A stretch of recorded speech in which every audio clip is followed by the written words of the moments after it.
Today, we're diving into a fascinating tale of wisdom, jealousy, and, well, destiny. It's called The Game of Fate, and it all starts with a question that sounds a little crazy. What if the one person everyone thinks is a complete madman is actually the key to saving an entire kingdom? Yeah, this is the big one. This question is the engine that drives our entire story. Can a person who seems completely out of his mind really be the one to save the day? Let's jump in and find out. So let's set the scene. Our story kicks off with a king. But he's not your typical fairy tale king. He's a genuinely good person, but he's got a pretty big problem on his hands. So here's the deal with our king. He's a good guy, kind-hearted, really wants the best for his people. The problem? He knows he's not the wisest ruler. And to make matters worse, his court is packed with yes men, advisors who just tell him exactly what he wants to hear. He's basically stuck in this bubble, and he is desperate for some real, honest advice. So what's a king to do? Feeling totally lost in his own palace, he decides he needs a change of scenery. He figures, hey, maybe the answer isn't in the castle. So he takes his whole court and heads out into the forest, just hoping to find some clarity. And it's out here, deep in the woods, that the king stumbles upon someone who is about to change everything. This is where our story gets really, really interesting. Imagine this. They find a man just sitting there, seemingly talking to himself. And what's he saying? He's boldly declaring that he's going to chop down the whole forest, build these incredible palaces, and make himself king of everything. I mean, to anyone listening, this sounds like pure, unfiltered madness. And this right here gets to the absolute heart of the story. You've got two totally different ways of seeing this guy. On one side, you have the courtiers. They just see a harmless fool, someone to laugh at. But the king sees something else. He thinks, okay, this man is either completely insane or he's a genius on a level I can't even comprehend. And the king is willing to take a chance on that second possibility. So the king's curiosity wins. He invites the man back to the palace. And you can probably guess, this decision does not go over well with the jealous courtiers. It kicks off a whole chain of wild events that we're calling the Games of Fate. So on the ride back to the castle, our strange new friend apparently has some second thoughts. He suddenly yanks his horse around and just bolts, trying to escape. This forces the king and his entire entourage to chase him down a completely different road from the one they were supposed to take. And bam! Here's the first huge twist of fate. Because they were forced off the main path, they completely avoided an ambush. An enemy army was lying in wait for them on their original route. The man's crazy escape attempt just accidentally saved the king and his entire court. Now, you'd think the courtiers would be grateful, right? Nope, they're even more jealous. Their influence is fading, and they decide they have to do something about it.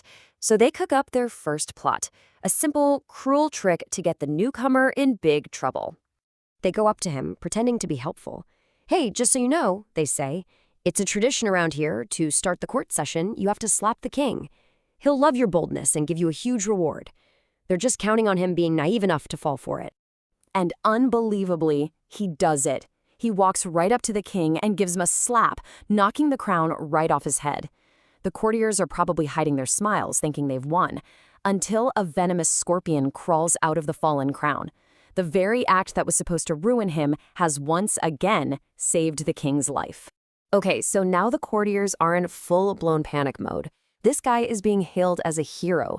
Their jealousy is just off the charts, so they devise a second plot, one they're sure will end in his disgrace. So they double down with an even more ridiculous lie. They tell him, listen, as the king is about to sit on his throne, pull the chair out from under him. That's the ultimate show of bravery around here. He'll be so impressed, he'll probably give you half the kingdom. And you guessed it, their plan backfires spectacularly. The man pulls the chair, the king stumbles, but then everyone sees why it was a good thing. One of the throne's legs was broken. If the king had sat down, he could have been seriously hurt. At this point, people aren't just thinking he's lucky, they're starting to see him as a protector, maybe even a prophet. All right, the courtiers have tried and failed twice to get rid of him.